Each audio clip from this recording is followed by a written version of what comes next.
میں آج آپ سب سے جو اندر بھی بیٹھے ہیں اور جو باہر سارے لوگ کھڑے ہیں،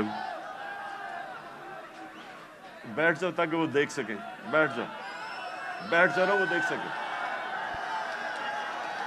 کیرن صاحب بیٹھ جاؤ، وہ دیکھ سکیں.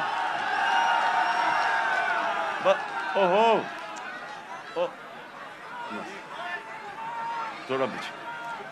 اچھا جی، بسم اللہ الرحمن الرحیم. میں یہ چاہتا ہوں کہ آج بڑی خاموشی سے میری بات سنیں، تاکہ یہ ایک بڑا مبارک دن ہے. اور جو میں آج آپ کے سامنے اپنے نبی صلی اللہ علیہ وسلم کے متعلق اور آج اس دن کے متعلق جو بات کروں گا، میں چاہتا ہوں ذرا بڑی خاموشی سے، اور آپ نے ایک ایسے میری بات سننی ہے کہ وہ آدمی جو اپنے بچوں کو جس طرح سمجھانے کی کوشش کرتا ہے، سیدھے راستے پہ لگانے کی اپنے بچوں کو کوشش کرتا ہے، جس طرح باپ یا ماں باپ، وہ یہ نہیں کہ ماں باپ نے زندگی میں کوئی غلط کام نہیں کیے، یہ نہیں کہ ماں باپ کوئی فرشتے ہوتے ہیں، لیکن ماں باپ کی ہمیشہ یہ کوشش ہوتی ہے کہ ہم اپنے بچوں کو اپنی غلطیوں سے سیکھ کے ہم بچوں کو وہ سکھائیں تاکہ وہ غلطیاں نہ کریں جو ہم نے زندگی میں کی تھی. تو میری کوشش یہ ہے کہ آج اپنی زندگی، جو میں نے 70 سال کی زندگی گزاری ہے، اس سے میں آپ کو، اپنی قوم کو، جس طرح میں اپنے بچوں کو بتاتا ہوں کہ میں نے زندگی سے کیا سبق سیکھے اور میری زندگی سیرت نبی سے بدلی کیسے. میں کوئی اسلام کا اسکالر نہیں ہوں، میں اپنے آپ کو کوئی عالم نہیں سمجھتا، میں اپنے آپ کو ایک طالب علم سمجھتا ہوں جو ہر روز سیکھنے کی کوشش کرتا ہے. لیکن اللہ کا شکر ہے کہ عاشق رسول ہونے کے لیے آپ کو کوئی ڈگری نہیں چاہیے. ہمارے دل میں اگر اس کی اللہ محبت ڈال دیتا ہے تو وہ چاہے ان پڑھ ہو، چاہے کوئی اسکالر ہو، میں سمجھتا ہوں کہ وہ بڑا خوش قسمت انسان ہوتا ہے، کیونکہ اس کی زندگی بدلنی شروع ہو جاتی ہے اگر جب وہ اپنے نبی سے عشق کرتے ہیں اور اس راستے پہ چلیں. تو میں پہلے آپ کو یہ واضح کر دوں کہ میں صرف اپنی زندگی کے تجربے سے آپ کو آج بات کر رہا ہوں اس مبارک دن پہ، کیونکہ دیکھیں میں نے ہر قسم کی زندگی دیکھی ہے. کرکٹ سٹار، گلیمر، مغربی زندگی، اپنا ملک، ہر قسم کی میں زندگی پہ دیکھ کے تو آج آپ سے بات کر رہا ہوں. سب سے پہلے ابھی آپ نے جو یہ فلم دیکھی، اس میں دنیا کی تاریخ کا سب سے بڑا انقلاب آپ نے دیکھا. دنیا کی تاریخ میں کبھی اتنا بڑا انقلاب نہیں آیا. 622 سب یہ تاریخ یاد کر لیں کہ 622 میرے پیارے نبی صلی اللہ علیہ وسلم ہجرت کرتے ہیں مدینہ. 632 وہ دنیا سے چلے جاتے ہیں، پردہ کر دیتے ہیں. ان 10 سالوں کے اندر دنیا کی تاریخ بدل جاتی ہے. تو جو میں اپنے نوجوانوں کو آج، اپنی یوتھ کو، اپنے بچوں کو، ساروں کو جو میں آپ کے ذہن میں آج ایک چیز ڈالنا چاہتا ہوں کہ وہ کیا تبدیلی آئی ان لوگوں میں جو ابھی آپ نے فلم میں پہلے دیکھا کہ جن کی کوئی حیثیت نہیں تھی، جہالت تھی. 2 سپر پاورز، ایک مغرب میں اور ایک مشرق میں، کوئی بھی حیثیت ان لوگوں کی نہیں تھی. 10 سالوں میں یہ قوم بدلی اور انہوں نے دنیا کی امامت کی، جو آپ نے بعد میں دیکھا کہ ساری دنیا میں چھا گئے. تو وہ کیا چیز تھی؟ وہ ہمارے نبی صلی اللہ علیہ وسلم نے کس طرح ان لوگوں کو تبدیل کیا، کیسے ان کے کیریکٹر بدل گئے، کیسے لیڈرز بن گئے سب. مجھے افسوس سے کہنا پڑتا ہے کہ نہ ہمارے ملک میں، جو واحد ملک اسلام کے نام پہ بنا تھا، نہ ہی مسلمان دنیا پہ اس پہ کام ہو رہا ہے. ہمارے نوجوانوں کو، بچوں کو اسکولوں میں پتہ چلنا چاہیے کہ انہوں نے کیسے انسانوں کو تبدیل کیا. قرآن میں اللہ کہتا ہے، میں کبھی کسی قوم کی حالت نہیں بدلتا جب تک وہ قوم خود اپنی حالت بدلنے کی کوشش نہیں کرتی. وہ قوم کی حالت بدل گئی کیونکہ لوگوں نے اپنے آپ کو بدل لیا اور لیڈرز بن گئے.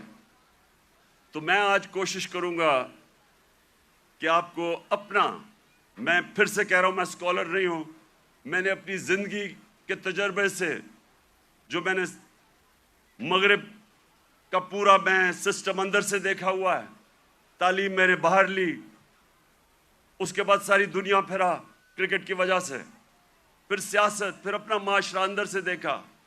تو میں اب آپ کو اپنے طور پہ بتاؤں گا کہ میرے نبی صلی اللہ علیہ وسلم نے کیسے چینج کیا ان کو.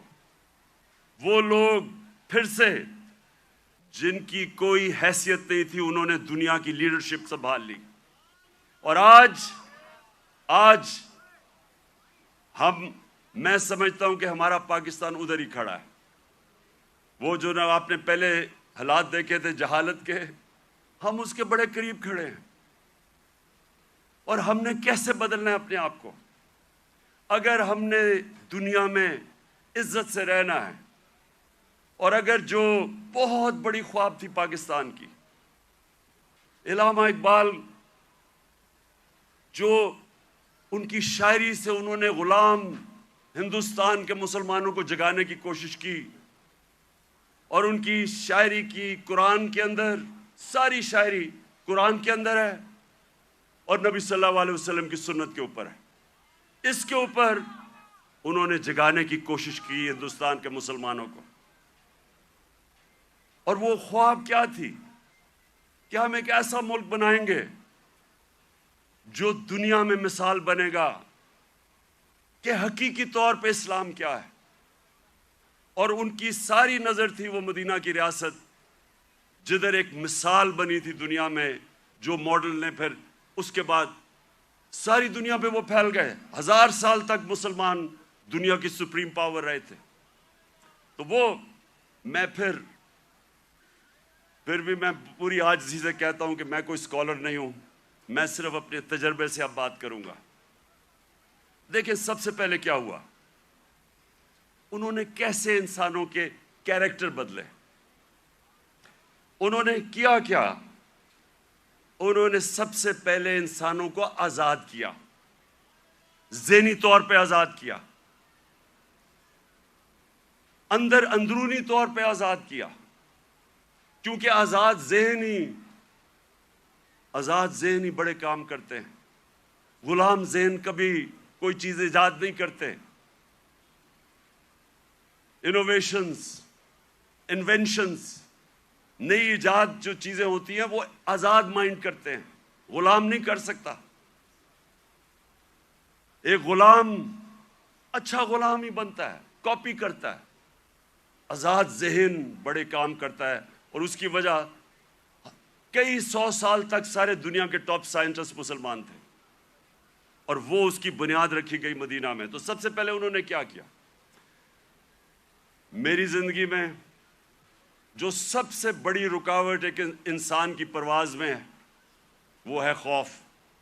اور میں بار بار یہ اپنی قوم کو بتاتا رہتا ہوں کہ جو خوف کا بت ہے اس کا توڑنا بڑا ضروری ہے۔ تو میرے نبی صلی اللہ علیہ وسلم تو جو قرآن تھی وہ چلتے پھرتے قرآن تھے۔ تو قرآن کے اندر جو واضح طور پہ لکھا ہوا ہے کہ جو لوگ ایمان لے آئے اللہ ان کے خوف دور کر دیتا ہے۔ خوف کا سب سے بڑا خوف موت کا۔ اللہ نے کہا زندگی موت میرے ہاتھ میں ہے۔ لوگ ابھی بھی ڈرتے ہیں موت سے، جب پتہ ہے کہ اللہ نے فیصلہ کیا ہوا کہ جب میں چاہوں گا تو اس سے پہلے نہیں جاؤ گے۔ عزت ذلت اللہ کے ہاتھ میں۔ لوگ ڈرتے ہیں کہ ہم ذلیل ہو جائیں گے۔ میں جب سے سیاست شروع کی لوگ مجھے کہتے تھے جی سیاست بہت بری چیز ہے، آپ کو ذلیل کر دیں گے وہ۔ اور پھر رسک، لوگ اپنی نوکریاں نہیں چھوڑتے، غلط کام کرتے ہیں، غلط آرڈر لیتے ہیں صرف اس لیے کہ جی میری نوکری نہ چلی جائے، میرا رسک نہ چلا جائے۔ اللہ نے کہا وہ میرے ہاتھ میں ہے۔ یہ بڑا امپورٹنٹ ہے آپ کے لیے سمجھنا کہ وہ کیسے چینج آئے مدینہ کے لوگوں۔ وہ آزاد ہو گئے، ان کی پرواز اوپر جانی شروع ہو گئی۔ میں اپنی زندگی سے آپ کو بتاؤں، جیسے جیسے اللہ نے، اور جو اس کا سب سے بڑا تحفہ ہے ایمان کا، جیسے جیسے میں نے نبی صلی اللہ علیہ وسلم کی زندگی کو پڑھنا شروع کیا، سیرت نبی کو سمجھنا شروع کیا، تو یہ آہستہ آہستہ میرے بت ٹوٹتے گئے۔ یہ نہیں کہ میرے میں بھی خوف نہیں تھا، میرے میں بھی خوف تھا۔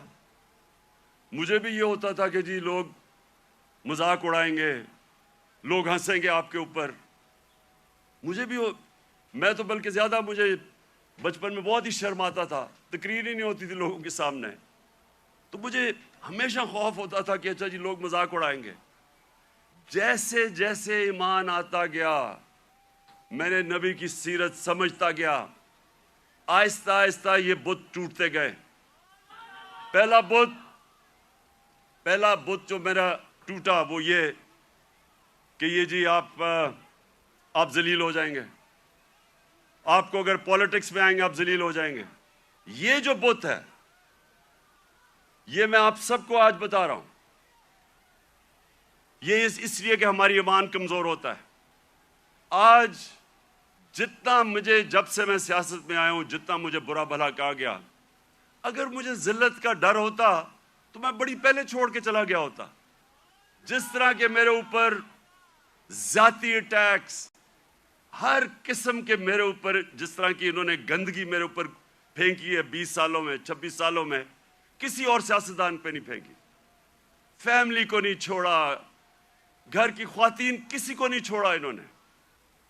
لیکن کیا یہ اب آپ کے سامنے ہے، میں اپنی ساری قوم کے سامنے کہہ رہا ہوں، کیا مجھے انہوں نے ذلیل کرنے میں کامیاب ہو گئے؟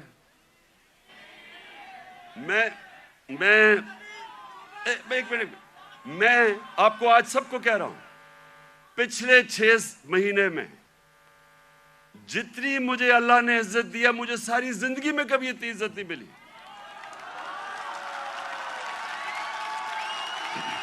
تو اس کا تو میں آپ کے سامنے ہوں، سنیں غور سے سنیں۔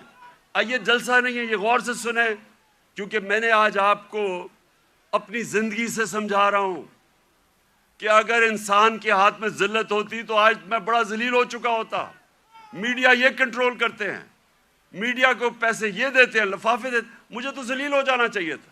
میں اس لیے اپنی قوم کو کہہ رہا ہوں کہ کبھی اپنے یہ جو بت ہے کہ جی مجھے کوئی ذلیل کر دے گا، یہ یاد رکھے اللہ نے اپنے ہاتھ میں رکھی ہوئی عزت اور ذلت۔ دوسری چیز موت کا ڈر۔ سب کی طرح مجھے بھی موت کا ڈر تھا۔ میں جب پالیٹکس میں آیا اس سے پہلے میں نے اس خوف کے اوپر قابو پایا، کیونکہ میرا ایمان جیسے جیسے مضبوط ہوتا گیا میرا یہ خوف جاتا گیا، اور میں جب اس نتیجے پہ آیا کہ جب اللہ کا فیصلہ ہوگا اس سے پہلے مجھے کوئی نہیں لے جا سکتا، تب میں سیاست میں آیا۔ میں کینسر ہاسپٹل میں 5 سال میرا آفس تھا۔ میں نے جب کینسر ہاسپٹل بنایا 5 سال میرا آفس تھا وہاں۔ اپنے سامنے میں نے دیکھا 3 میرے دوست وہاں آئے اچھے بھلے چیک اپ کروانے کے لیے، اور 6 مہینے میرے تینوں چلے گئے۔ تو یہ جو ہم سمجھتے ہیں کہ ہم اگر سیف کھیلیں گے تو شاید ہم موت سے بچ جائیں گے، یا کہ ہم اگر اپنے ایمان کے مطابق چلیں گے تو شاید جلدی موت آ جائے، یہ غلط فہمی میں نکال دیں اپنے ذہن سے۔ یہ سب سے بڑا خوف ہے، اور یہ انسان کو روکتا ہے بڑے کاموں سے۔ اور تیسری چیز یہ رسک، کہ جی میری نوکری چلی جائے گی، پیسہ کدھر سے آئے گا؟ محنت انسان کرتا ہے، فیصلہ اللہ کرتا ہے۔ تو یہ جو 3 چیزیں ہیں یہ انسان کو آزاد کر دیتی۔ اور پھر جو بڑا بت ہے، میں کا بت، جو انسان اپنے سے باہر نہیں نکلتا،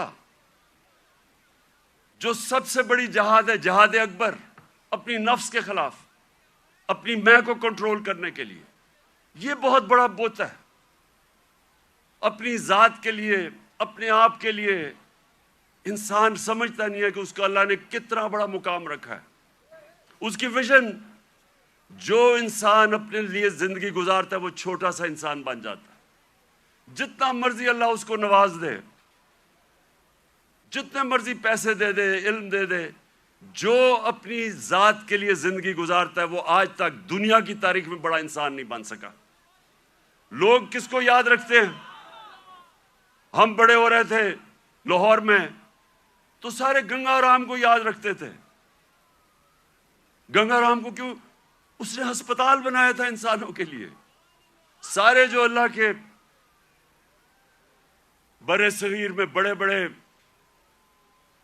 بڑے جو صوفی آئے، ولی اللہ آئے، آج بھی ان کے مزاروں پہ دیکھیں لاکھوں لوگ جاتے ہیں۔ کیوں جاتے ہیں؟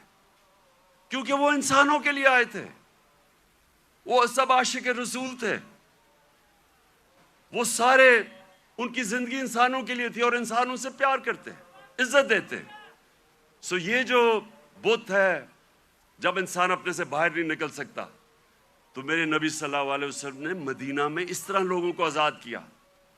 پھر انہوں نے معاشرے کو چینج کیا۔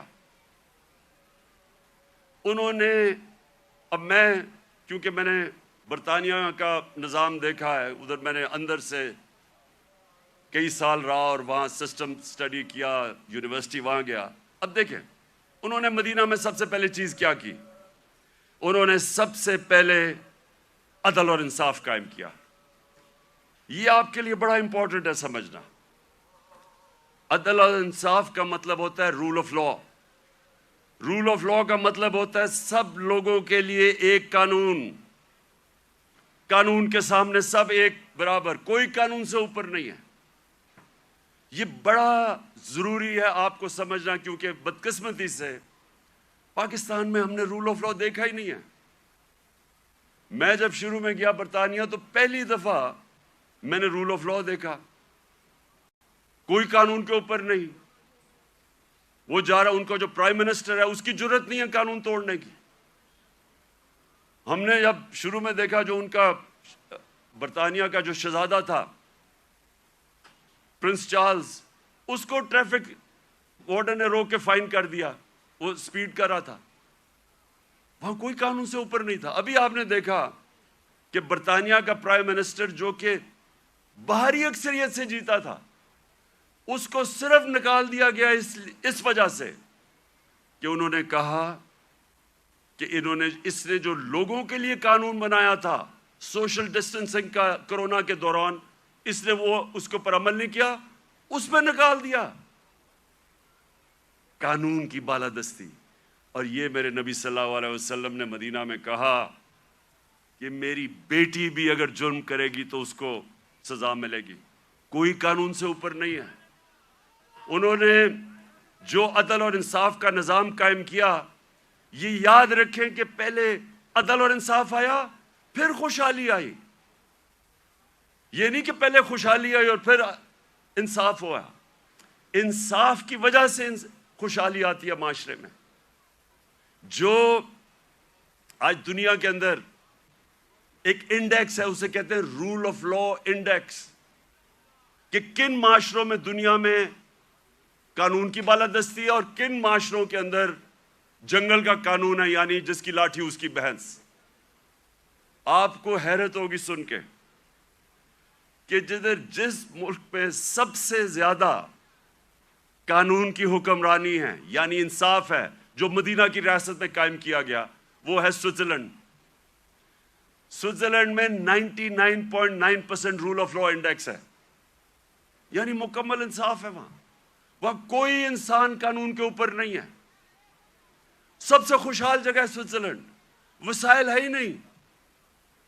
اور سب سے کم رول آف لا انڈیکس پہ کون ہے؟ نائجیریا، 7%. وہ ہے تقریباً 100%، وہ ہے 7%. نائجیریا سب سے زیادہ افریقہ میں تیل نائجیریا میں ہے. اسے تو بڑا امیر ہونا چاہیے وسائل کے حیثیت سے. سوئٹزرلینڈ میں تو سوائے گائے اور پہاڑوں کے ہے ہی کچھ نہیں. وہ سب سے خوشحال ہے. اور نائجیریا میں سب سے زیادہ غربت ہے، کیونکہ قانون ہی نہیں ہے، انصاف ہی نہیں ہے. وہاں بھی اوپر تکڑے لوگ بیٹھے ہوئے ہیں جو کہتے ہیں ہم قانون کے اوپر ہیں. قانون صرف کمیوں کے لیے ہے. ادھر بھی کوئی وہ ملک جدھر افریقہ میں سب سے زیادہ تیل ہے، وہ غربت ہے، کیونکہ صرف 7% رول آف لا انڈیکس ہے. اور آپ کو افسوس ہوگا کہ تقریباً ساری مسلمان دنیا 20% سے کم ہے. پاکستان بھی 10% سے کم ہے. ہمارا یہ حال ہے. تو کیسے خوشحالی آئے گی؟ کیونکہ ہم نے جو میرے نبی صلی اللہ علیہ وسلم نے مدینہ کی ریاست میں جو پرنسپل سیٹ کیے تھے، نمبر 1 تھا انصاف. وہ آپ کے سامنے تماشا ہو رہا ہے ملک میں. جو طاقتور ہے وہ اپنا ہی پروسیکیوٹر بھی رکھ رہا ہے، نیب کا ہیڈ بھی اپنا، FIA بھی، اور بچتے بھی جا رہے ہیں. اور جیلوں کے اندر پھنسے ہوئے بیچارے غریب لوگ. آپ جیلوں والے جو غریب لوگ ہیں انہیں بھی کہیں جی اپنا پروسیکیوٹر لا لیں، وہ سارے بچ جائیں گے. اور پھر یہ بار بار میں اپنی قوم کو وہ حدیث سناتا ہوں کہ میرے نبی نے کہا، نبی صلی اللہ علیہ وسلم نے کہا کہ تمہارے سے پہلے بڑی قومیں تباہ ہوئیں جدھر چھوٹے چوروں کو جیلوں میں ڈالتے تھے اور بڑے ڈاکوؤں کو آپ پکڑتے نہیں تھے. یہ تباہی کا انہوں نے بتایا. اور آج آپ دنیا میں دیکھ لیں، جو ملک بڑے ڈاکوؤں کو نہیں پکڑ سکتا وہ غریب ہیں سارے، وسائل کے باوجود. سو نمبر 1 پرنسپل انہوں نے سیٹ کیا رول آف لا. نمبر 2، اور رول آف لا کے ساتھ میرٹ، کیونکہ جدھر انصاف ہوتا ہے ادھر ہی میرٹ ہوتی ہے. آج آپ مغربی یہ ملک پہ چلے جائیں، سارے جتنے امیر ملک ہیں سب 90% سے زیادہ رول آف لا ہے. اور رول آف لا کے ساتھ میرٹ آ جاتی ہے. اور دوسری چیز، میرے نبی صلی اللہ علیہ وسلم نے امر بالمعروف والنہی عن المنکر، وہ جو اللہ کا حکم ہے کہ ساری عوام کو اللہ کا فرمان ہے کہ تم نے اچھائی کے ساتھ کھڑا ہونا ہے اور برائی کے خلاف کھڑا ہونا ہے. یہ ہے بیسز ایک مہذب معاشرے کی. میں اب آپ کو بتاؤں، میں نے جو انگلینڈ میں دیکھا، کیونکہ میں نے پھر سے آپ کو کہوں اندر سے میں نے وہ معاشرہ دیکھا. ایک دفعہ کسی آدمی کے اوپر یہ الزام لگ جائے کہ اس نے چوری کی ہے، کرپشن کی ہے، وہ جو مرضی ہو، سارا جو اس کے دوست بھی ملنا چھوڑ دیتے ہیں، ان کے ملنے والے بھی ان کو ملتے نہیں ہیں. وہ جاتے ریسٹورنٹس میں جاتے ڈرتے ہیں. کیوں ہمارے وہ جو باہر گئے ہوئے ہیں ان کو آوازیں پڑتی ہیں، جو ہمارے باہر بیٹھے ہوئے ہیں کیوں آوازیں پڑتی ہیں؟ کیونکہ سنیں کیوں پڑتی ہے؟ کیونکہ وہ اس معاشرے میں ہوتا ہی ایسے ہے. اگر کسی کے اوپر یہ لگ جائے کہ اس نے پبلک کا پیسہ چوری کیا ہے، کرپشن کا مطلب ہوتا ہے پبلک کا پیسہ چوری کرنا، وہ کہیں نکل ہی نہیں سکتا، کیونکہ وہ قوم امر بالمعروف پہ چلتی ہے۔ ایک میں آپ کو مثال دیتا ہوں، امریکہ کے اندر ایک تھا برنی میڈوف، اربوں اربوں ڈالر پتی تھا، ساری سوسائٹی میں سارے بڑے بڑے فلم سٹارز سوسائٹی کے سارے اس کے سے ملتے تھے، تصویریں کھچاتے تھے، امیر ترین امریکہ کا آدمی تھا۔ اس کے اوپر فلم بھی بنی ہوئی ہے نیٹ فلکس پہ۔ وہ برنی میڈوف کئی سالوں کے بعد پتا چلا جناب اس نے فراڈ سے پیسہ بنایا تھا، پتا چلا کہ اس نے فراڈ سے پیسہ بنایا تھا۔ لوگوں کو تو چھوڑے نا کہ لوگ اس سے سارے دنیا بھاگ گئی اور وہ جیل میں چلا گیا، اس کی بیوی نے اس کو طلاق دے دی، اس کے ایک بیٹے نے خودکشی کر لی کہ میں دنیا کے سامنے نہیں جا سکتا، اس کا دوسرا بیٹا گھر کے اندر بند ہو گیا، 2 سال میں بیمار ہو کے مر گیا، کیونکہ ہم پبلک کے سامنے کیسے جائیں گے۔ سنگاپور کے اندر ہمارے ساتھ تقریباً ہماری تھوڑی دیر کے بعد آزاد ہوا تھا، سنگاپور کے پاس ایک ایسا پرائم منسٹر آ گیا لی کوان یو، اس نے آتے ساتھ ہی قانون کی بالادستی قائم کی۔ سنگاپور اور پاکستان کا ایک ہی جتنا تھا، ہمارا جو اوسط آمدنی پر کیپٹا انکم ہماری اور سنگاپور کی ملتی تھی، ایک ہی جتنی تھی۔ آج 60 کی دہائی میں ایماندار پرائم منسٹر آیا، قانون کی بالادستی قائم کی۔ جیسے ہی آپ قانون کی بالادستی قائم کرتے ہیں کرپشن ختم ہو جاتی ہے۔ وہ سنگاپور کا ایک منسٹر، اس کا اپنا دوست تھا، وہ پکڑا گیا کرپشن میں۔ اس دوست کو، وہ پرائم منسٹر کا دوست تھا، جیسے ہی وہ پکڑا گیا اسے پتا تھا کہ میں اب بچ نہیں سکتا، حالانکہ میں پرائم منسٹر کا دوست ہوں۔ اس نے خودکشی کر لی کہ اب میں معاشرے میں کیسے جاؤں گا، کیونکہ معاشرے میں امر بالمعروف ہے، عوام کھڑی ہو جاتی ہے اچھائی کے ساتھ۔ وہی سنگاپور، اب یہ سوچیں، ہم اور سنگاپور ایک ہی جگہ تھے 60 کی دہائی میں، آج وہ ہمارا کتنا پر کیپٹا انکم ہے، اوسط آمدنی آج پاکستان میرے خیال میں $2,500 ہو گیا، 3,000 مجھے ابھی پورا ایگزیکٹ نہیں پتا۔ سنگاپور میں $60,000 پر کیپٹا انکم ہے، اوسط آمدنی۔ تو پہلے انصاف اور اس کے بعد خوشحالی اور معاشرے کی ذمہ داری ڈال دی میرے نبی صلی اللہ علیہ وسلم نے امر بالمعروف پہ۔ تیسری چیز، انہوں نے اپنے معاشرے کے اندر مدینہ کی ریاست میں کیا کیا؟ تعلیم کی ایمرجنسی لگا دی۔ جنگ بدر کے بعد جو قیدی مکہ کے قیدی تھے ان کو واپس کے پیسے لے سکتے تھے،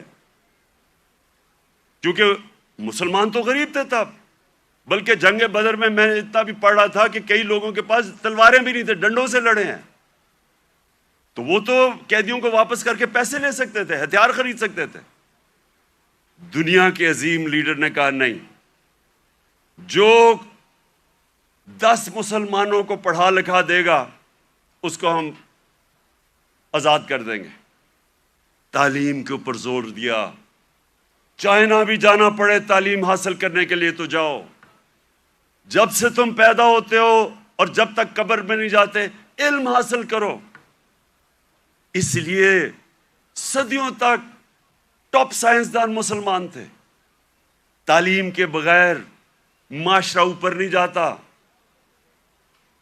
اور ہمارا اب پھر سے حال دیکھ لیں، کتنا زور لگایا تعلیم۔ کتنا شرم کی بات ہے کہ 75 سال انڈیپینڈنس، پہلی دفعہ ہم نے کوشش کی تھی کہ کم از کم تعلیم کا نظام میں انصاف کریں، نہیں تو امیر کے لیے تھوڑے سے 8 لاکھ امیروں کے لیے انگلش میڈیم، باقیوں کے لیے اردو میڈیم، وہ بیچارے پڑھ کے بھی اوپر نہیں آ سکتے تھے۔ ایک تعلیمی نظام جو غریب کو غریب کرتا تھا، جو ملک میں ناانصافی پھیلاتا تھا، وہ ہم نے کوشش کی۔ پتہ نہیں اب اس حکومت نے وہ ختم کر دیا ہوگا کہ ایک ہی نصاب 5 کلاس تک اور اوپر تک لے کے جا رہے تھے، لیکن تعلیم یہ تیسری چیز میرے نبی صلی اللہ علیہ وسلم نے مدینہ میں کہا، تعلیم کے اوپر انہوں نے زور دیا، جس کی وجہ سے مسلمان اوپر گیا۔ اور پھر فلاحی ریاست، انسانیت کا نظام، دنیا کی تاریخ میں پہلی دفعہ انہوں نے ایک فلاحی ریاست بنائی، اور یقین کریں مجھے پتہ ہی نہیں تھا فلاحی ریاست کیا ہوتی ہے جب تک میں برطانیہ نہیں گیا۔ میں جب پہلی دفعہ برطانیہ گیا، میں نے پہلی دفعہ فلاحی ریاست دیکھی، کسی مسلمان ملک میں نہیں دیکھی۔ جو انہوں نے مدینہ کی ریاست میں پہلی دفعہ انسانیت کا نظام لے کے آئے تھے کہ کوئی کمزور آدمی، اس کی ریاست نے ذمہ داری لی تھی، غریبوں کی۔ آپ حیران ہوں گے کہ جو پینشنز تھیں، بوڑھوں کی بھی ذمہ داری پہلی دفعہ دنیا کی تاریخ میں مدینہ کی ریاست نے لی تھی، یتیموں کی، معذوروں کی، بیواؤں کی۔ ایسا نظام کبھی پہلے نہیں آیا تھا۔ تو اسٹیٹ نے انسانیت کا نظام لے کے آیا، اور مجھے افسوس سے کہنا پڑتا ہے کہ آج آپ یورپ چلے جائیں، میں نے اسکینڈینیویا جو بہترین، میں سمجھتا ہوں کہ اس نظام کے قریب مدینہ کے ریاض جو میں نے دیکھا ہے وہ ڈنمارک، سویڈن، ناروے۔ آپ وہاں دیکھیں، آپ اپنے پاکستانی رہتے ہیں وہاں، ان سے پوچھے تو صحیح کہ انسانیت کیا ہوتی ہے۔ میں بار بار کہتا ہوں وہ اپنے جانوروں کا ہمارے سے بہتر دھیان رکھتے ہیں۔ وہ حضرت عمر کا قول تھا کہ اگر کتا بھی بھوکا مرے میری ریاست میں تو میں ذمہ دار ہوں۔ آج ادھر آپ دیکھ لیں، ان کا RSPC ہے، کتے آپ کو سڑکوں پہ نہیں نظر آئیں گے، وہ ان کو ہومز دیتے ہیں، ان کو کھلاتے ہیں پلاتے ہیں۔ یعنی وہ جو ہم نے دنیا میں شروع کیا تھا، جو میرے نبی صلی اللہ علیہ وسلم نے انسانیت کا نظام دنیا میں شروع کیا تھا، وہ آج ان ملکوں میں مل رہے ہیں جو مسلمان نہیں ہیں۔ اور یہ یاد رکھیں، یہ کبھی نہیں ہمیں بھولنا چاہیے کہ اللہ نے خطاب میرے نبی صلی اللہ علیہ وسلم کو رحمت للعالمین کہا تھا، سب انسانوں کے لیے رحمت بن کے آئے تھے، جس طرح میرا رب العالمین ہے۔ اس کا کیا مطلب ہے؟ سب سے پہلے تو جو میثاق مدینہ تھا، انسانوں کو اکٹھا کیا گیا۔ جو میثاق مدینہ چارٹر، مدینہ کا جو چارٹر تھا، جو پہلی کانسٹیٹیوشن تھی، بلکہ دنیا میں کہتے ہیں کہ دنیا میں پہلی کانسٹیٹیوشن تھی، اس میں انسانوں کو اکٹھا کیا گیا۔ وہاں عیسائی تھے، وہاں مسیح برادری تھی، وہاں یہودی تھے، ان سب کو اکٹھا کیا گیا۔ انسانوں کو تقسیم نہیں کیا گیا، اکٹھا کیا گیا۔ تو یہ لیڈر کی نشانی ہوتی ہے کہ لوگوں کو، انسانوں کو اکٹھا کرتا ہے، تقسیم نہیں کرتا۔ لیکن اس کا ایک اور بھی مطلب ہے کہ جو بھی معاشرہ میرے نبی صلی اللہ علیہ وسلم کے احکامات پہ چلے گا، جو بھی ان کی سیرت پہ چلے گا، وہ مسلمان ہیں یا نہیں ہیں، اللہ کی ان کی برکت آ جائے گی ان کے اوپر، کیونکہ وہ رحمت للعالمین تھے۔ اگر صرف ان کی سیرت پہ چل کے مسلمانوں کو ہی فائدہ ہونا تھا تو اللہ ان کو رحمت للعالمین نہ کہتے، رحمت المسلمون ہوتے وہ۔ تو اس لیے آج اگر آپ دیکھتے ہیں ملکوں کی خوشحالی، آپ دیکھیں کہ کتنی طور پہ وہ میرے نبی صلی اللہ علیہ وسلم کی سیرت پہ چل رہے ہیں۔ آپ کو حیران ہوں گے کہ جب ہم نے بھی شروع میں پڑھا، ہم بھی حیران ہوئے۔ میں نے بہت پہلے پڑھا، محمد عبدو بڑا اسکالر تھے، بہت بڑے عالم تھے اسلام کے۔ وہ جب پہلی دفعہ یورپ کوئی 125 سال پہلے گئے اور مصر سے گئے، تو جب وہ مصر واپس آئے، انہوں نے کیا کہا؟ انہوں نے کہا میں یورپ گیا تھا، وہاں مسلمان تو نہیں نظر آئے، لیکن بڑا اسلام نظر آیا۔ اور جب واپس مصر آئے تو کہتے مسلمان تو بہت ہیں، اسلام بہت کم نظر آ رہا ہے۔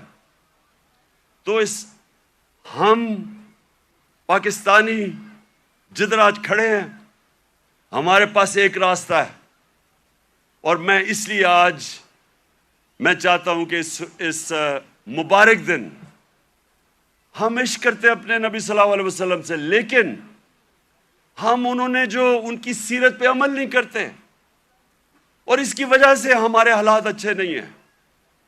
اور میرا یہ ایمان ہے کہ جب تک ہم وہ جو انہوں نے راستہ بتایا اس پہ نہیں چلیں گے، ہمیں عزت نہیں ملنے لگی۔ پرائم منسٹر باہر جاتا ہے اور بھیک مانگ رہا ہوتا ہے، جی مجھے پیسے دے دو نہیں تو ہمارا ملک تباہ ہو جائے گا۔ سب 22 کروڑ لوگوں کے لیے، ہم سب کے لیے شرمناک ہے کہ وہ ملک جس کا نعرہ تھا پاکستان کا مطلب کیا، لا الہ الا اللہ، یہ بڑا نعرہ ہے، یہ دعویٰ ہے بہت بڑا، یہ اللہ سے وعدہ ہے کہ اللہ تیرے سوا کوئی خدا نہیں ہے۔ وہ آج ایسے پھر رہا ہے دنیا میں، کوئی آتا ہے گورے رنگ کا، کوئی باہر سے آ جاتا ہے، سارے گر جاتے ہیں اس کے سامنے۔ نہ عزت ہے، نہ آزادی ہے۔ جو حکم ملتا ہے کہ اچھا جی روس سے تیل نہیں لینا، ہم نہیں لیتے کیونکہ حکم آیا باہر سے۔ تو میرے پاکستانیوں، ہمیں آج اس مبارک دن پہ اپنے ریفلیکٹ کرنا ہے، غور اور فکر کرنا ہے کہ ہم نے کیسے اس قوم کو اس قوم ادھر پہنچانا ہے جس کے لیے یہ ملک بنا تھا۔ یہ ملک اس لیے نہیں بنا تھا کہ تھوڑے سے لوگ، 1% لوگ امیر ہو جائیں اور پیسے بنائیں اور قانون کے اوپر چلے جائیں اور باقی لوگ ان کی غلامی کریں، اس لیے نہیں ملک بنا تھا۔ ملک بنا تھا، ایک بڑا خواب تھا کہ ہم ان پرنسپلز پہ چلیں گے، اور دنیا کی تاریخ شاہد ہے کہ وہ 10 سالوں کے اندر، 10 سال، زیادہ دیر نہیں، 10 سالوں کے اندر وہ قوم کھڑی ہو گئی تھی۔ پہلے 4-5 سال تو مشکل سے، پہلے 4-5 سال تو امہ سروائیو کر رہی تھی بڑی مشکلوں سے، کبھی جنگ احد، پھر جنگ خندق، بڑی مشکلوں سے امہ نے اپنے آپ کو بچایا، قربانیاں دے کے اپنے آپ کو بچایا۔ اس کے بعد وہ پھر ان کا عروج شروع ہوا۔ قومیں قربانیاں دے کے بنتی ہیں، قومیں بھیک مانگ کے اور قرضے دے کے اور دوسروں کے سامنے ذلیل ہو کے نہیں قومیں بنتی۔ قومیں بنتی ہیں جب، جس طرح دنیا کے عظیم لیڈر نے اپنی مثال دی کہ جب جنگ خندق کے اندر مشکل وقت تھا، کھانا پینا نہیں تھا کیونکہ وہ چاروں طرف مکہ کے وہ کفار نے گھیرا ہوا تھا ان کو، تو لوگوں کو کہا پیٹ ایک پتھر باندھو پیٹ پہ، اپنے پیٹ پہ 2 پتھر باندھے ہوئے تھے۔ لیڈر نے قربانی دے کے اپنی قوم کو کھڑا کیا تھا۔ اور یہ وہ قوم اللہ نے جس کو ہر قسم کی نعمتیں بخشی ہیں، ہمیں 12 موسم، ہر قسم کی، یہاں آپ کو اندازہ ہی نہیں ہے۔ میں تو 3.5 سال میں اقتدار میں پتہ چلا کہ اللہ نے کیا دیا ہے۔ لیکن ہمیں کیریکٹر چاہیے،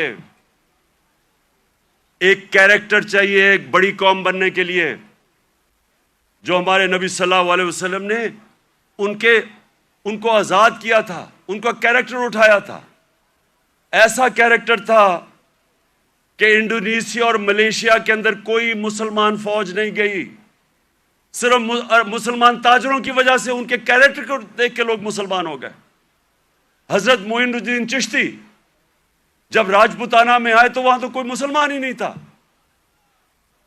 راجپوتانہ میں تو کوئی مسلمان نہیں تھا۔ جب وہ گئے تو لاکھوں لوگ ان کے جنازے پہ آئے۔ کیریکٹر سے انہوں نے بدلا۔ جو ساری جو 10 سال تھے، 622 اور 632، ٹوٹل لوگ کہتے ہیں جی تلوار سے اسلام پھیلا، جو ٹوٹل جو مسلمان اور جن کا مقابلہ تھا مخالف، جو ٹوٹل لوگ جنگوں میں مرے تھے وہ 1200-1300 تھے۔ 1200-1300 10 سال میں لوگ جنگوں میں مرے تھے۔ فکری انقلاب تھا، ذہن بدل گئے تھے، اور ذہنوں نے انسان کو بڑا انسان بنایا تھا، آزاد ذہنوں نے۔ تو آج میں اس لیے یہ بڑا مبارک دن ہے کہ ہم سب کو آج اپنے ملک کو اٹھانے کے لیے اپنا کیریکٹر غور کرنا چاہیے کہ ہم اپنے آپ کو کیسے بدل سکتے ہیں۔ نبی کی سیرت پہ چلیں۔ میں نے رحمت اللہ عالمین اتھارٹی بنائی، مقصد اس کا کیا تھا کہ ہمارے بچوں کو سیرت نبی سے ان کا کیریکٹر مضبوط کریں۔ یونیورسٹی کالجز کے اندر ڈیبیٹس ہوں, سارے ڈسکس کریں, ہمارے انٹلیکٹ ہماری جو اسکالرز ہیں وہ ڈسکس کریں کہ اللہ نے کیوں ہمیں حکم دیا ہوا ہے کہ نبی کی سنت پہ چلو, ہماری بہتری کے لیے, اور وہ کیا انہوں نے قدم کیا کرے, کیسے چینجز کیے. ایک ایک ایسے اتنی دنیا میں اتنے تھوڑے وقت, دنیا کی تاریخ میں اتنے تھوڑے وقت کبھی اتنے گریٹ لوگ نہیں آئے. ہر انسان کوئی نہ کچھ بن گیا. اگر یہ مغرب میں ہوتے آج یہ فنومینا, تو ایک ایک کے اوپر کتابیں لکھی جا رہی ہوتی. حضرت خالد بن ولید پہ کتابیں لکھی جا رہی ہوتی, ان کے اوپر ریسرچ ہوتی کہ وہ کیا تھا, کبھی وہ جنگ ہی نہیں ہارے, اور ہر کوئی جنرل بن گیا. حضرت بلال 2 کیمپینز میں وہ لیڈ کر کے گئے, ایک غلام ایک جنرل بن گیا. اس کے اوپر کبھی کام نہیں کیا, ہمارے اسکالرز نے نہیں کام کیا. رحمت للعالمین اتھارٹی کا مطلب ہی یہ تھا کہ اسکالرشپ آئے اور وہ کام کرے اس پہ, تاکہ اپنے یوتھ کو تو بتائے, کیونکہ اگر آپ نہیں بتائیں گے ان کے اوپر تو مغربی کلچر کی یلغار ہوئی ہے.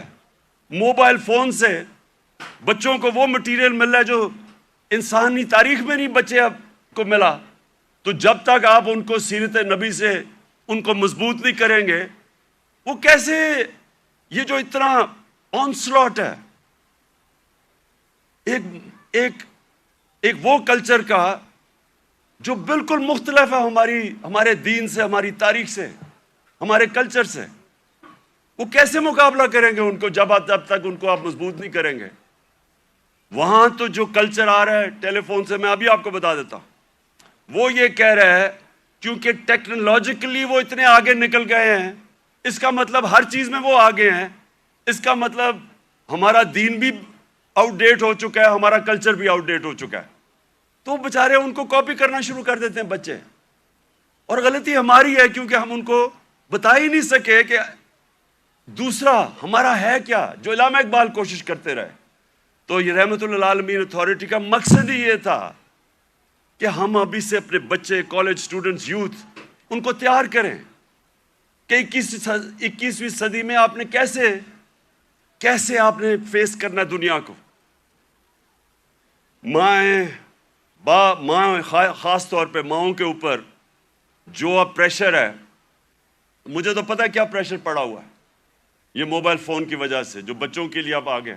تو اس لیے میں آج اس دن پہ اپنی ساری یوتھ کو کہتا ہوں کہ اگر ابھی تک ہمارے ایجوکیشن سسٹم آپ کو تعلیم نہیں دے سکا جو آپ کو ملنی چاہیے, اور انشاءاللہ ہم جب بھی واپس آئیں گے اور اللہ نے جب کیا تو رحمت للعالمین اتھارٹی کو ریوائیو کریں گے, اسکالرشپ ریوائیو کریں گے, بچوں کو تیار کریں گے.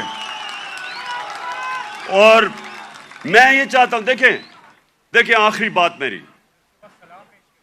میری جو آخری بات ہے وہ یہ سن لیں. یہ تو اللہ کا سب سے بڑا تحفہ ہے کہ وہ کسی کو ایمان دیتا ہے یا نہیں دیتا. کوئی کسی کو زبردستی دین میں نہیں لا سکتا, لیکن ہمارا فرض یہ ہے کہ کم از کم ہم اپنی یوتھ اور بچوں کو ان کی فاؤنڈیشن تو بنا دیں, ان کی بنیاد تو رکھ دیں, ان کو بتا تو دیں کہ آپ کا دین, اور خاص طور پہ شروع ہمیشہ سیرت نبی سے کریں, اس کے بعد قرآن کی تعلیم دیں.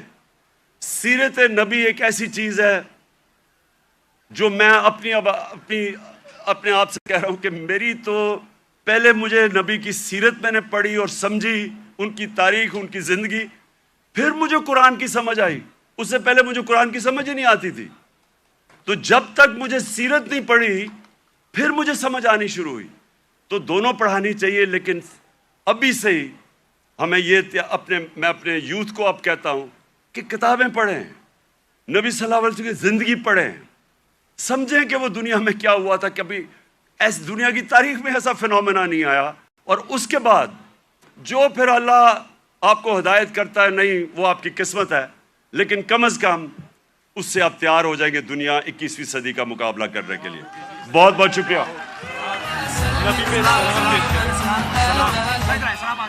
سلام کرنا ہے؟ سلام. سلام. اب ہم